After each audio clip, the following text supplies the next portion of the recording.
Bonjour et bienvenue sur notre podcast Radio See the Future, qui vous raconte des histoires où les relations humain-océan prennent toute la place. Sailing Hirondelle, c'est une expédition d'1 an en Europe du Nord-Ouest pour témoigner des facettes locales d'une crise marine globale. Vous pourrez nous suivre tout au long de cette aventure maritime et humaine sur les réseaux sociaux et sur notre site internet sailinghirondelle.com. Dans cet épisode, je vous emmène en mer, à la rencontre d'un jeune coureur au large, Stan Turet. Se décrivant comme cinéaste-navigateur, Stan raconte les histoires des navigateurs et partage ses aventures en mer à travers des vidéos. Après des années à travailler dans le cinéma, il a décidé de changer de vie et de se lancer dans la course au large, mais toujours avec une grande sensibilité environnementale. Nous découvrirons sa relation à la mer, sa vision du changement global en cours, et le rôle de la course au large dans la protection de l'océan. Nous nous sommes rencontrés à bord de son voilier de course, un classe 40, à l'assaut des vagues du port de Concarneau. Chaque mouvement de la mer résonne dans la coque. Ici, impossible d'oublier l'océan. Alors comment un navigateur vit-il la mer ? Et comment peut-il contribuer à un monde plus sobre ? Écoutons. Je m'appelle Stan Turet, j'ai 32 ans. Je fais de la voile et je fais des images. J'ai trouvé ce petit terme de cinéaste-navigateur qui me résume bien parce que je fais du cinéma et je fais du bateau, donc cinéaste-navigateur, ça me colle bien. Tu navigues sur quoi comme bateau ? J'ai commencé à faire de la course au large directement. Je faisais du bateau quand j'étais petit avec mes parents, tu vois, du dériveur sur la plage. Mais à un moment, c'était quoi, en 2013, j'ai commencé à me dire tiens, j'aimerais bien voir un peu ce qui se passe. Je faisais du bateau dans la baie de Concarneau, je voyais tous les bateaux du Vendée Globe passer. Et je me suis dit tiens, ça a l'air chouette les bateaux de course. Et ça m'a mis le pied à l'étrier, j'ai commencé à filmer des navigateurs. J'ai commencé à baigner dans le milieu avec Roland Jourdain et tout ça sur Concarneau. Et j'ai suivi le départ de la Mini Transat en 2013.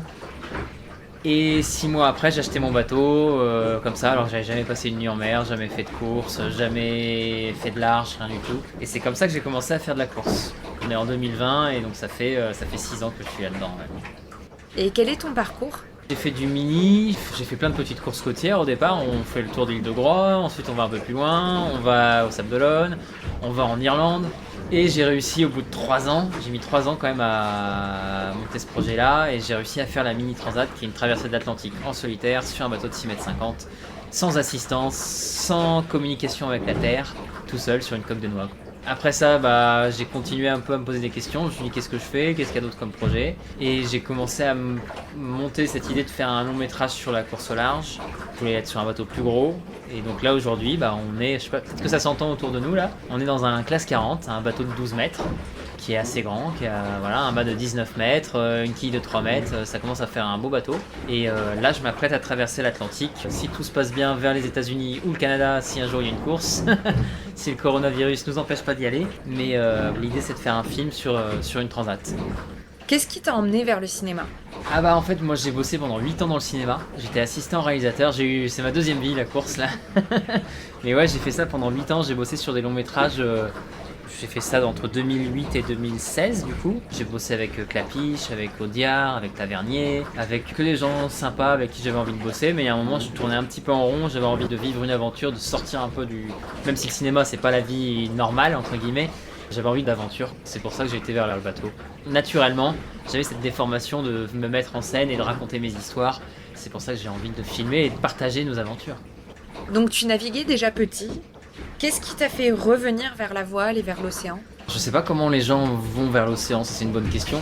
Moi je me rends compte que quand je parle d'océan et de large, ça parle forcément, même si des gens n'ont jamais vu la mer, ou s'ils sont en région parisienne ou n'importe où, même s'ils n'ont pas eu un passé comme moi j'ai pu avoir de faire du bateau avec mon père quand j'étais gamin sur la plage, dans l'imaginaire collectif, la mer c'est la liberté, c'est l'inconnu, c'est quelque chose qui fait un peu peur, mais qui fait en même temps rêver.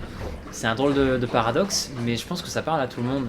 Et c'est ça, moi, qui m'intéresse et que je trouve fascinant, en tout cas dans les histoires que je raconte, c'est que même quelqu'un qui connaît rien au bateau, qui a jamais fait de course, il va regarder ce que je fais et il y a un côté de lui qui va être touché par ça. Raconter des histoires à travers la course au large, est-ce que ça a fait évoluer ta perception de l'océan ?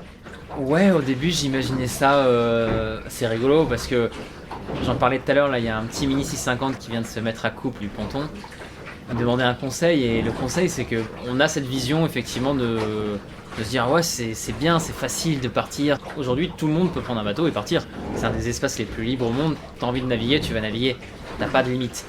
Mais c'est super dur en fait. Moi je m'attendais pas à un truc aussi brutal. Malgré tout, on continue, même moi le premier, à raconter, à mettre en avant des histoires un peu sympas, genre tout va bien, on est à bord, c'est un peu le pays des bisounours, il fait beau, on fait du bateau, c'est trop bien. Mais c'est super dur. C'est super dur d'être tout seul, c'est super dur d'être malmené par le vent, par l'humidité, par le froid, par le chaud. On n'y pense pas souvent, mais quand on va aux Antilles, quand l'eau est à 28 degrés, t'es dans un sauna. Je trouve ça même encore plus dur que d'être dans le froid. Dans le froid, tu peux toujours te couvrir et être réchauffé, enfin faire un truc. Le chaud, il y a un moment, t'es à poil dans ton bateau, t'en peux plus, tu cherches juste une sortie, tu peux pas. C'était quoi la question? Donc est-ce que ton rapport à l'océan a évolué?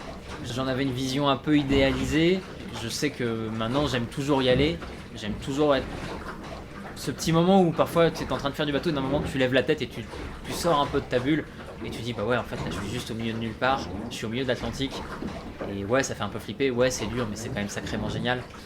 Ma vision elle a certainement changé dans le sens où dès que tu pars faire du bateau, loin, en autonomie, tu te rends compte que on vit d'une manière très étrange à terre. C'est surtout là-dessus que ma vision elle a changé. Parce qu'on est autonome en énergie, on est autonome en nourriture, en eau, on se met à faire des petits calculs, de se dire mon pilote automatique il consomme tant, tu commences à faire des parallèles avec ce que tu consommes à terre, tu te dis bah tiens là je viens de vivre pendant 15 jours avec uniquement peut-être 20 litres d'eau. Quand tu prends une douche, j'ai plus les chiffres en tête mais c'est catastrophique, tu peux faire beaucoup de choses à terre en étant sobre. Et c'est ça qui est un peu bizarre, c'est que tu te rends compte rapidement qu'on pourrait très bien faire beaucoup de choses plus simplement à terre. Et c'est en ça que l'océan a changé ma vision de la vie à terre, surtout. Et c'est, je pense, la raison pour laquelle on trouve beaucoup de marins qui parlent d'écologie et ont une vision différente de la vie après. Alors il y en a plein qui disent oui, tu vois plein de plastique et tout. Non, moi concrètement, j'ai traversé 3 fois l'Atlantique. J'ai croisé des plastiques, certes, mais pas plus qu'au bord de la côte. En tout cas, dans les endroits en Atlantique où j'ai été, j'ai pas vu ces fameux continents de plastique. Je les ai pas vus. Ce qui est flagrant, c'est que tu vois, moi je rentrais de la mini transat, t'arrives en métropole, t'arrives à la période des fêtes, tu te rends compte qu'on éclaire des sapins, qu'on fait fabriquer des jouets, qu'on coupe des arbres uniquement pour un truc commercial. C'est un peu bizarre. Il y a un drôle de rapport de se dire pourquoi on fait ça comme ça. On pourrait très bien repenser les choses et continuer à avoir une vie normale, mais en étant beaucoup plus sobre. D'ailleurs, tu fais partie d'un collectif qui parle de la protection de l'océan, qui s'appelle La Vague. Est-ce que tu peux nous en parler un petit peu? Assez naturellement, quand tu commences à avoir ces questions-là en tête, tu te rends compte que t'es pas le seul et qu'il y a plein de personnes comme toi, d'autres marins, qui ont cette vision-là d'essayer de ralentir un peu le rythme, d'aller vers des navigations plus propres, plus responsables. Là, le discours que je te tiens, il est assez bancal parce qu'aujourd'hui, on est dans un bateau là, qui est en fibre de verre, un avec carbone, avec des voiles en matériaux qui sont pas du tout écologiques. Là, je vais partir aux États-Unis. Certes, je vais ramener le bateau, il n'y aura pas de cargo, mais tu as quand même tout un écosystème de la course au large qui n'est pas du tout propre. Et moi, ça me fait mal aujourd'hui de voir des navigateurs qui portent des couleurs pour des associations de défense des océans, mais qui sont dans un protocole tout autour où il n'y a rien qui est fait. Ça, c'est un peu spécial. Et donc, du coup, avec Roland Jourdain, avec Paul Meillat qui a fait le Vendée Globe, avec Guénolé Gainé qui a fait beaucoup de trimarans, avec Arthur Levaillant aussi, qui est sur tous les combats en ce moment, on essaye de se dire tiens, qu'est-ce qu'on pourrait faire? On doit faire changer les choses. On ne peut pas être donneur de leçons, comme je viens de te le faire, en disant qu'il faut être plus sobre, et derrière continuer dans notre coin à faire les choses comme elles sont. Là aujourd'hui, avec l'épidémie de la pandémie qu'il y a autour de nous, on se rend compte de la fragilité de certains systèmes et je pense que c'est que le début. Si on n'arrive pas à changer, nous, à notre petite échelle de la course au large, la manière dont on fonctionne, la société n'est pas prête de changer parce que là, la course au large, c'est 400 personnes. Ça reste qu'un loisir, c'est un jeu, mais si on n'arrive pas à changer ça, moi ça me fait peur parce que je me dis qu'on n'arrivera jamais à faire bouger une société qui est centrée sur le profit, le capitalisme, le toujours plus, toujours avoir envie de ce dont a le voisin en fait. L'idée, ce serait de réussir à retourner un peu tout ça et de se dire que la sobriété, ralentir, aller plus loin mais d'une manière plus propre, ce serait ça qui est cool aujourd'hui. Tu vois, rendre le côté un peu ringard, le côté d'être le mec qui va toujours plus vite. D'un côté, c'est déjà ce que vous faites en bateau, un tour du monde à la voile, c'est à peu près à la même vitesse qu'un tour du monde à pied. Alors certes, dans la course au large, c'est un peu plus rapide, c'est plutôt un sprint, mais comment les choses pourraient-elles évoluer autrement? Le truc qu'on essaye de mettre en avant avec ce collectif qui s'appelle La Vague, c'est de se dire que voilà, tous les ingénieurs, aujourd'hui, 100% de la matière grise qui travaille, elle est tournée vers la performance. Les mecs bossent pas à se dire tiens, qu'est-ce qu'on peut faire de plus écolo ou quoi que ce soit.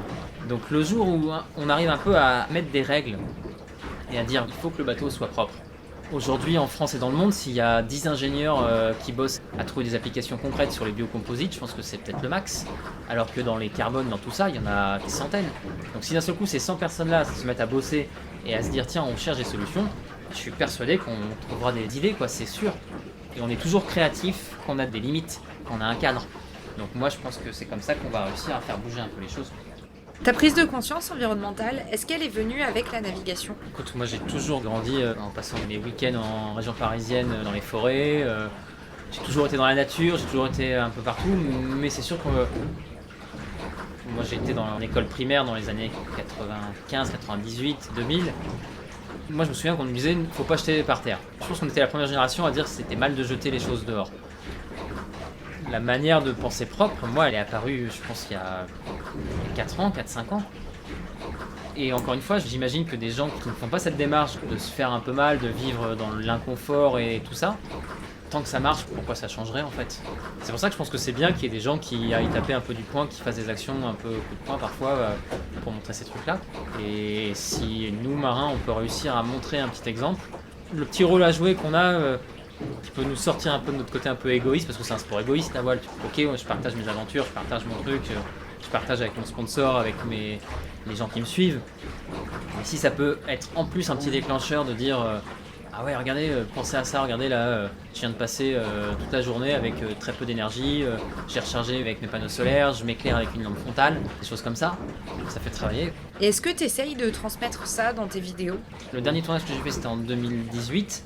C'était la première fois que je voyais une table régie, c'est les endroits tu sais où les équipes techniques viennent se ravitailler en quelque sorte. On a commencé à dire ok, on arrête les bouteilles en plastique, on commence à mettre un compost, on commence à arrêter d'envoyer les feuilles de service, de les imprimer, on envoie en numérique. Alors le numérique c'est encore un autre dossier, ça pollue aussi. Il y a une petite prise de conscience qui se fait, mais après aujourd'hui je pense qu'il faut aller même plus loin et là tu vois je suis en train de monter une idée de faire ce long métrage sur la voile. Alors ça tombe bien parce que pour l'instant j'ai pas beaucoup de moyens, mais est-ce que j'ai vraiment besoin de moyens? Et aujourd'hui, même dans la manière de mettre en scène, d'écrire des scénarios, est-ce qu'il ne faut pas aussi se poser des questions? Parce que parfois, tu avais des scènes, genre une scène de pluie, ça se passe sous la pluie. Qu'est-ce qu'on faisait nous aujourd'hui? Il fallait de l'eau, on branchait un truc, un robinet, et puis on faisait couler pendant 4 heures de l'eau uniquement pour avoir un plan où il pleut sur un truc. Aujourd'hui, est-ce qu'il ne faut pas se poser la question, même au niveau des scénarios, de se dire écologiquement, est-ce qu'on ne peut pas faire plus simple, plus sobre? Est-ce qu'on ne peut pas tourner dans les endroits où on est, éviter de prendre des avions pour aller à l'autre bout du monde, pour faire un plan? Est-ce qu'on ne peut pas le faire d'une manière plus simple à côté de chez soi? Effectivement, il y a des choses qui me choquent. La dernière fois, je regardais, je sais plus, le final de la série Big Bang Theory, là, où à chaque fois, ils sont tout le temps dans leur appart à manger avec des plats emportés. Et ils ont constamment, dans chaque scène, une bouteille d'eau, un gobelet, un truc. Et c'est marrant, mais je suis sûr qu'il y a 10 ans, quand ça a commencé, ça me choquait pas. Tu te dis, bah tiens, bah non, c'est normal, ils ont compris à emporter. Et aujourd'hui, tu te poses la question. En tout cas, moi, je me la pose. Et je pense que si des scénaristes commencent aussi à se mettre à des questions là-dedans, de se dire, ok, on montre plus ça, bah du coup, ça inspire plus les gens, et ça les incite plus à aller vers ça. Je pense que oui, dans le contenu, il y a même des dialogues à raconter, des choses à dire, et sans être donneur de leçons. Parce que qui on est pour critiquer quelque chose.